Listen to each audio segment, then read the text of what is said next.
ये एक कठिन परिस्थिति बन जाती है जब संवैधानिक पदों पे आसीन देश के प्रतिनिधि अगर अपने दायरों को सामान्य दायरों के आगे भी काम करना चाहते हैं, जो एग्जीक्यूटिव का काम है, जो कार्यपालिका का काम है या जो शासन का काम होना चाहिए, उसमें अगर गवर्नर रुचि लेने लगते हैं तो दिक्कत होती है। अधिकार हैं, उनके पास भी अधिकार हैं, लेकिन आज तक युवावस्था से बड़े होते आज के समय तक जो मैंने अनुभव किया था कि राज्यपाल एक एडवाइजरी रोल प्ले करते हैं, भूमिका निभाते हैं, और ऊपर से देख के कहीं कोई बात होती है तो मुख्यमंत्री जी से अपने राज्य के बुला के कोई परामर्श हो या बात हो तो वो करते हैं।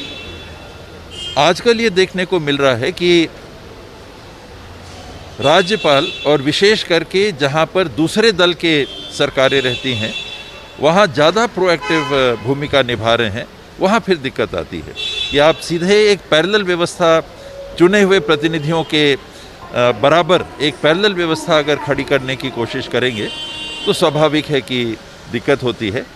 तो ये संवैधानिक और बहुत माननीय पद है राज्यपाल का, और सबको हमको ये प्रयास करना चाहिए कि अपनी सीमाओं को देख के, पहचान के, पुराने परंपराएं जो रही हैं उनको ध्यान में रख के काम ऐसा करें कि आम जनों के सामने ऐसा प्रतीत ना हो कि ये संघर्ष ही होता है। संघर्ष ही, हर चीज़ में संघर्ष है, ऐसा नहीं होना चाहिए। और स्वाभाविक है कि छत्तीसगढ़ में जो संस्थाएं हैं, यहाँ के नागरिकों के मन में ये बात आएगी कि अगर कुलपति जैसे पद हैं तो क्या छत्तीसगढ़ में काबिल लोग नहीं हैं।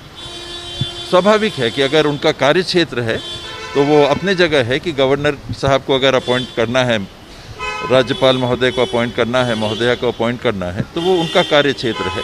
पर छत्तीसगढ़ से क्यों नहीं? इसमें उभरने के लिए राज्य सरकार के पास स्रोत नहीं है। जो वैट था, वैट का हमारा अधिकार, सेल्स टैक्स पहले हम उसको कहते थे, वो अधिकार हमने जीएसटी काउंसिल में निहित कर दिया, और यही इस पहल की कमजोरी थी। यही कारण था कि राज्य सहमत नहीं हो रहे थे कि जीएसटी को इस तरीके से लागू किया जाए। जीएसटी को लागू किया गया ये मान के कि देश की अर्थव्यवस्था सुधरती ही जाएगी, ये पीछे नहीं जाएगी, और इसीलिए 14% प्रोटेक्टेड इनकम का परिकल्पना करके इसको 5 साल के लिए लागू किया गया था। प्रोटेक्टेड इनकम अर्थात कि हर साल हर राज्य कम से कम 14% पिछले वर्ष की तुलना में ज़्यादा आमदनी पाएगा, उनकी आमदनी इतनी हो ही जाएगी। लेकिन हमने ये देखा कि कोरोना के पहले भी देश की अर्थव्यवस्था की बढ़ोतरी का रफ्तार 2 से 4% पे उतर गया था, काफ़ी नीचे आ गया था, और अर्थव्यवस्था धीमी हो रही थी। और फिर कोरोना काल में और प्रभाव पड़ा, तो राज्यों को जो उनका प्रोटेक्टेड इनकम मिलना था वो नहीं मिल रहा है। इस बाबत जून तक ये व्यवस्था चलेगी, अप्रैल से जून यानी ये 3 महीने के लिए। तो 3 महीने को छोड़ के छत्तीसगढ़ को पहले साल 2,500 से 3,000 करोड़ का नुकसान होगा, क्योंकि प्रोटेक्टेड इनकम नहीं मिलेगी। अगले वर्षों में, वित्तीय वर्षों में, ये अनुमान लगाया जा रहा है कि करीब 5,000 करोड़ रुपए तक की आमदनी का हमको नुकसान हो सकता है।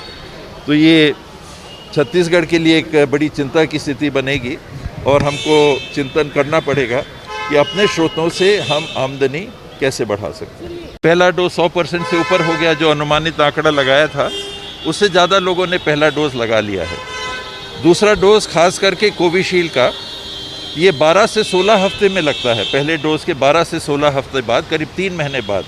तो अभी आप देखेंगे तो करीब 77% पे हम पहुँचे हैं। बच्चों को जो टीकाकरण चालू हुआ है ये भी थोड़ा उठा है, लेकिन उतना नहीं है जितना होना चाहिए, क्योंकि यहाँ कोवैक्सीन लग रही है जो 28 दिन बाद लग जाता है दूसरा डोज। स्कूल बंद होने से भी हो सकता है फ़र्क पड़ा हो। अभी स्कूल चालू होंगे तो आइडेंटिफाई करके बच्चों को एक जगह पाके जिनका टीका नहीं लगा है टीका लगाया जा सकता है। वहाँ पर हमको और काम करने की ज़रूरत है।